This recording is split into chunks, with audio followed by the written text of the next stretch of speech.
គោរពនឹងជម្រាបសួរអ្នកទាំងអស់គ្នាសូមស្វាគមន៍មកកាន់វីដេអូរបស់ខ្ញុំនៅក្នុងវីដេអូនេះខ្ញុំចង់និយាយអំពី LG V60 ThingQ នៅក្នុងវីដេអូមុនខ្ញុំធ្លាប់បាននិយាយថាខ្ញុំរងចាំ smartphone ពីក្រុមហ៊ុន LG ខ្លាំងជាងគេបាទអញ្ចឹងគឺខ្ញុំរងចាំ LG G9 ប៉ុន្តែมันបានចេញ LG G9 ទេ LG បានធ្វើការបញ្ចេញ LG series V ប្រកបទៅវិញគឺ LG V60 ThingQ បន្ទាប់ពីខ្ញុំបានមើលព័ត៌មាននៅលើអ៊ីនធឺណិតអំពី LG V60 ThingQ មួយនេះខ្ញុំឃើញថាយើងដឹងហើយថាបច្ចេកវិទ្យារបស់ smartphone ពីមួយឆ្នាំទៅមួយឆ្នាំតែងតែមានការអភិវឌ្ឍតែងតែមានការផ្លាស់ប្ដូរបាទអញ្ចឹងដូចជា Samsung គេបានធ្វើអេក្រង់កែមទៅកែមអីចឹងទៅបាទអញ្ចឹងគេបានដាក់108 megapixel ណា120 Hz អេក្រង់អីចឹងទៅបាទអញ្ចឹងថ្មធំម៉ាស៊ីនខ្លាំងអីចឹងទៅបាទអញ្ចឹងដូចជាក្រុមហ៊ុនចិនក៏គេធ្វើអញ្ចឹងដែរណាអេក្រង់ refresh Hz ខ្ពស់ហើយ 5G ទៀតផងបាទអញ្ចឹងយើងឃើញថានេះគឺជាបច្ចេកវិទ្យាដែល smartphone នីមួយៗកំពុងតែព្យាយាម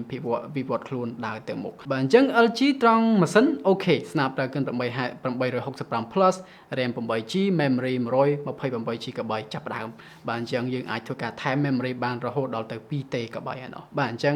ចំពោះម៉ាស៊ីន power មិនចោទជាបញ្ហាទេហើយការ design របស់ LG V60 ThingQ នេះក៏មិនចោទជាបញ្ហាដែរបងប្អូនវាស្អាតម្យ៉ាងដែរប៉ុន្តែគ្រាន់ថាវាខុសពីគេដោយដែលខ្ញុំបាននិយាយប្រាប់បងប្អូនមកអញ្ចឹងបាទអញ្ចឹងយើងឃើញថាបច្ចេកវិទ្យា smartphone ពីមួយឆ្នាំទៅមួយឆ្នាំគេព្យាយាមអភិវឌ្ឍខ្លួនទៅកែមអីចឹងទៅបាទដូចជា foldable phone អញ្ចឹងទៅបាទអញ្ចឹងដូចជាព្យាយាមលុបបំបាត់ notch អញ្ចឹងទៅបាទអញ្ចឹង LG design របស់គាត់ហ្នឹងដូចខ្ញុំនិយាយអញ្ចឹងវាមិនអាក្រក់ទេវាស្អាតដែរវា unique ណាហើយគាត់បានឲ្យអេក្រង់ទី2ទៀតផងបាទអញ្ចឹងមានន័យថាយើងមានអេក្រង់2នៅលើ LG V60 ThingQ របស់យើងដូចទៅនឹង LG G8X កាលពីឆ្នាំទៅអញ្ចឹងបាទអញ្ចឹងអេក្រង់2វាជាស្រោមការពីទីបងប្អូនតែប៉ុន្តែវាអត់បានផ្ទុកថ្មដូចទៅនឹងអេក្រង់ទី2របស់ LG XX កាលពីឆ្នាំទៅទេឥឡូវនេះគ្រាន់តែជា case ហើយនឹងអេក្រង់ទី2តែប៉ុណ្ណោះបាទអញ្ចឹងI don't know ខ្ញុំគិតថាវាតំណងដែរប៉ុន្តែខ្ញុំគិតថាវារៀងខុសពីគេឆ្ងាយមែនទែនបាទអញ្ចឹងដូចខ្ញុំជេរបងប្អូនមកអញ្ចឹងណាគេព្យាយាមទៅអេក្រង់បត់ចុះបត់ឡើងអញ្ចឹងទៅបាទអញ្ចឹងគេព្យាយាមបរិចអេក្រង់ឲ្យលាតត្រដាងល្អអញ្ចឹងទៅបាទអញ្ចឹង LG ឥឡូវហ្នឹងគាត់ធ្វើរឿងខុសគេប៉ុន្តែរឿងខុសគេហ្នឹងមិនមែនជារឿងអាក្រក់អីទេខ្ញុំគិតថាវាម្យ៉ាងដែរណាវាគួរសមដែរយើងបានអេក្រង់2ពេលណាយើងមើលវីដេអូ2នាក់ក្នុងពេលតែមួយអូខេចង់មើលពីមុខខ្ញុំមែនមើលទៅយើងអាចបត់អេក្រង់មួយទៀតទៅក្រោយហ្នឹងទៅបាទអញ្ចឹងយើងអាច play វីដេអូ2ក្នុងពេលតែមួយបានអញ្ចឹង design របស់វាគឺអូខេប៉ុន្តែគ្រាន់ថាវាមិនបាន level របស់ពួក Galaxy របស់ Samsung ទេឥឡូវនេះយើងនិយាយអំពីអេក្រង់របស់ LG V60 ThingQ មួយនេះដូចខ្ញុំបាននិយាយប្រាប់បងប្អូនមកអញ្ចឹងថាអេក្រង់ V2 ដែលមានទំហំ 6.8 inch POLED Full HD Plus Full HD Plus POLED OLED គឺអូខេតែហើយប៉ុន្តែ why this is flagship phone បងប្អូនបើជា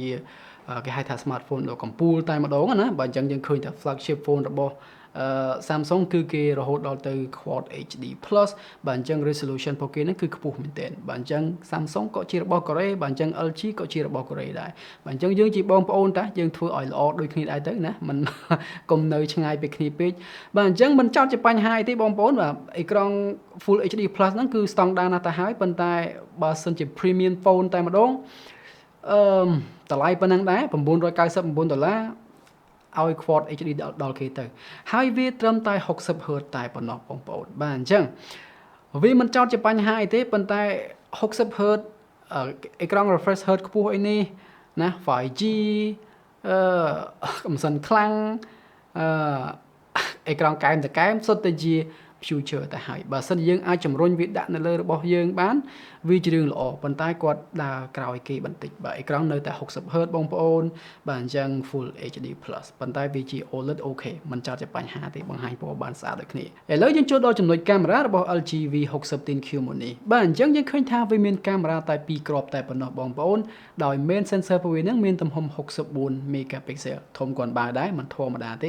64បាទអញ្ចឹង lens ទី2ហ្នឹងគឺជា lens ultra wide angle lens បាទអញ្ចឹងចំណុច ultra wide ហ្នឹងគឺ LG នាំគេហៅថានាំមុខគេតាំងពីយូរណាស់មកហើយបាទអញ្ចឹងគាត់បានធ្វើមុនគេទៅលើចំណុច wide angle lens ហ្នឹងទៅលើ promote ក្នុង camera app ក៏ LG ធ្វើមុនគេដែរបាទអញ្ចឹងគឺពិតជាល្អមែនទែនបាទអញ្ចឹងឥឡូវហ្នឹងក៏នៅតែអញ្ចឹងដែរអញ្ចឹងមានន័យថាវាអត់មានការ update ទេបងប្អូនបាទអត់មានឥឡូវនេះអត់មាន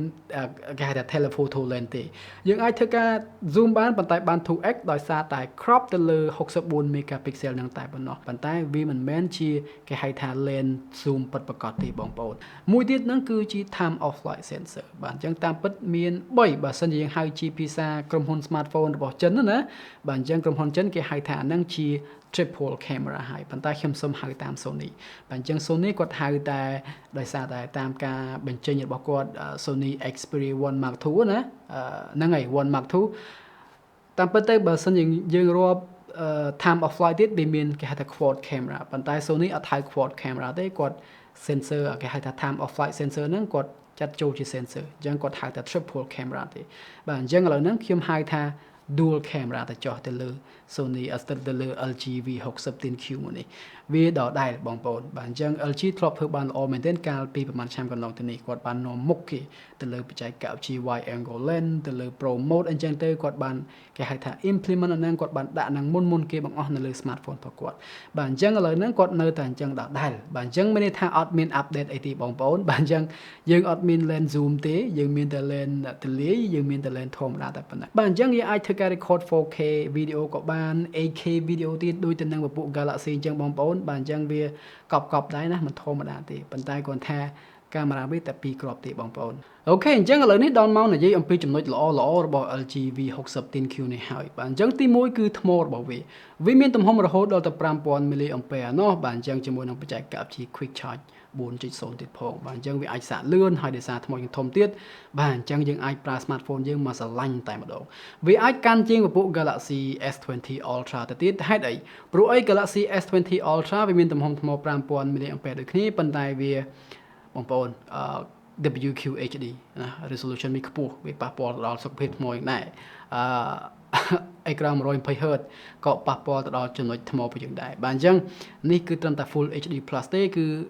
60Hz ទៀតបាទអញ្ចឹងវាអាចកាន់ជាងហើយ speaker របស់វាគឺ stereo បងប្អូនបាទអញ្ចឹងការស្ដាប់ចម្រៀងរបស់យើងនឹងគឺពិតជាមានលក្ខណៈពិរោះល្អមែនទែនជាមួយនឹង speaker របស់យើងបើសិនជាបងប្អូនស្ដាប់ជាមួយកាសទៀតបាទអញ្ចឹងវានៅតែមាន quad DAC នៅក្នុងហ្នឹងបងប្អូនបាទអញ្ចឹង LG ធ្លាប់បានល្បីមុនគេបាទអញ្ចឹងគាត់ធ្វើបានល្អមែនទែនគាត់ធ្វើត្រង់ចំណុចកាមេរ៉ាដំបូងគេបង្អស់ល្អគឺត្រង់ wide angle lens ហើយចំពោះកាមេរ៉ារបស់គាត់ហ្នឹងគឺមានគេហៅថា menu control គ្រប់ទាំង video ទាំង photo ទាំង audio គាត់ឲ្យយើងគ្រប់គ្រងទាំងអស់បាទអញ្ចឹងវាពិតជាអស្ចារ្យមែនទែនដូចទៅនឹងកាមេរ៉ាធំអញ្ចឹងចំពោះកាមេរ៉ា feature របស់ LG បាទអញ្ចឹង audio របស់គាត់ហ្នឹងក៏លយដែរបងប្អូន speaker ក៏ល្អquad DAC បងប្អូននៅតែមានរុន 3.5 mm ទៀតបាទអញ្ចឹង wow very good ណាបាទយើងឃើញថាក្រុមហ៊ុនគេផ្សេងគេព្យាយាមលុបរុនអត់កាសចោលអស់ហើយប៉ុន្តែគាត់នៅតែមានរុនអត់កាសអញ្ចឹងបាទអញ្ចឹងការស្ដាប់ជាមួយរុនអត់កាសរបស់ LG ជាមួយ LG phone ហ្នឹងណាបាទស្ដាប់បានពីរោះល្អមែនទែនបើសិនជាបងប្អូនមានកាសល្អហើយ LG V60 ThingQ នេះក៏មានប្រព័ន្ធការពារទឹកបងប្អូនដែលយើងហៅថា IP68 water and dust resistant បាទយើងមាន wireless charge បងប្អូនបាទអញ្ចឹងអាហ្នឹងគឺធ្វើការសាកថ្មដោយមិនបាច់ប្រើខ្សែបាទអញ្ចឹងយើងមានចំណុចល្អច្រើនចំពោះ LG V60 ThingQ មួយនេះបាទអញ្ចឹងទាំងនេះគឺជាអ្វីដែលខ្ញុំចង់និយាយអំពី LG V60 ThingQ មួយនេះបាទអញ្ចឹងយើងឃើញថាវាមានចំណុចល្អច្រើនដែរហើយក៏មានចំណុចមិនសូវល្អខ្លះដែរជាការយល់ឃើញរបស់ខ្ញុំទេប៉ុន្តែបងប្អូនអាចយល់ឃើញខុសពីខ្ញុំបាទអញ្ចឹងខ្ញុំឃើញថា design របស់វាហ្នឹងរៀងមិនសូវទាន់គេណាអេក្រង់នៅតែមាន notch មិនសូវស្អាតទៀត notch ហ្នឹងបាទ memory ចាប់ផ្ដើមត្រឹម 128GB ដោយសារឈ្មោះគាត់ជា flagship phone យើងគួរតែដាក់256 អូខេតែម្ដងឬក៏512កាន់តែប្រសើរបាទអញ្ចឹង RAM របស់វាហ្នឹង 8GB អូខេ RAM មិនចោតជាបញ្ហាទេ 8GB អូខេដែរហើយប៉ុន្តែបើសិនយើងចង់ធ្វើឲ្យទាន់គេតែម្ដងបាទដាក់ឲ្យបានដូចគេទៅដាក់12ដូចពួក Galaxy ណាបាទហើយ60Hz អេក្រង់របស់វា yeah I mean ហើយមួយទៀតអេក្រង់ 1080p បាទ Full HD Plus ហ្នឹងក៏នៅតែ 1080p ដែរបងប្អូនបាទអញ្ចឹង flagship phone សម្រាប់ smartphone តម្លៃប៉ុណ្ណេះ$999 I don't know សម្រាប់កំណត់របស់ខ្ញុំវិញមិនសូវតំណងទេមួយទៀតកាមេរ៉ាបានតែ2គ្រាប់បាទអញ្ចឹងនេះគឺជាចំណុចរបស់ LG ដែលខ្ញុំចង់និយាយអំពី LG V60 ThingQ មួយនេះបងប្អូនអាចធ្វើការពិចារណាបានអ្វីដែលខ្ញុំបាននិយាយពីលើមិញនេះតែខុសឬក៏ត្រូវឬក៏មិនសូវតំណងអញ្ចឹងទៅឬក៏យល់ឃើញខុសពីខ្ញុំអញ្ជើញដាក់ comment នៅខាងក្រោមបាទអញ្ចឹងពេលនេះសូមគិតជម្រាបលាបងប្អូនប៉ុណ្ណឹងសិនបាយបាយ